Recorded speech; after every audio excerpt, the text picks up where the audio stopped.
সম্ভব মহৎ উপাসয়া। প্রত্যেক মানুষের ভিতরে কিছু না কিছু গুণ আছে। অর্থ থাকাও গুণ, রূপ থাকাও গুণ, বিদ্যা থাকাও গুণ, সম্পত্তি থাকাও গুণ, কুল থাকাও গুণ, সবকিছুই গুণ। এই গুণ থাকলে কি হয়, আবার ভজন সাধন করাটাও একটা গুণ। এই গুণ থাকলে কি হয়, গুণের সাথে অহংকার ফ্রি। দেখবেন যে মানুষ গুণ যতদিন অর্জন করেনি, সাধারণভাবে সে ছিল, যেই একটু গুণবান গুণবতী হয়ে গেল, আমি নিজের মধ্য দিয়ে, তার মধ্যেও চলে আসে। নিজেকে নিজে শাসন করতে হবে, এটা কেউ শাসন করে দেবে না। ছিলাম আমি দাস, হয়ে গেলাম প্রভু। মনের মধ্যে যে আমার বিনম্রতা, সেই বিনম্রতা আমার চলে গেল।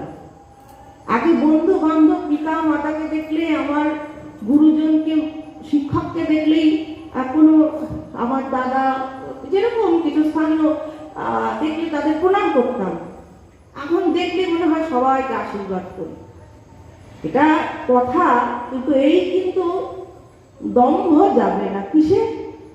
তোমার থেকে উচ্চস্থানীয় যিনি মহৎ, যে লেভেলের সাধক, তার থেকে উচ্চস্থানীয় মহতের যদি সে সঙ্গ করে, তাহলে তার ভাববে যে আমি কিছুই না। এক বাটি সমুদ্রের জলকে নিয়ে গিয়ে যদি পুরনো সেই মহাসাগরের সামনে নিয়ে যাওয়া হয়, তখন সে ভাববে এই গুণগত মান একই আছে, পেয়েছি আমিও, কিন্তু আমার পরিমাণ খুব অল্প। ওই সমুদ্রের কাছে আমার কোনোই মূল্য নেই।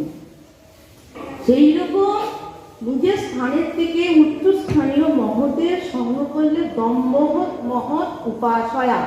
এখানে চলে আসলো গুরু সেবা।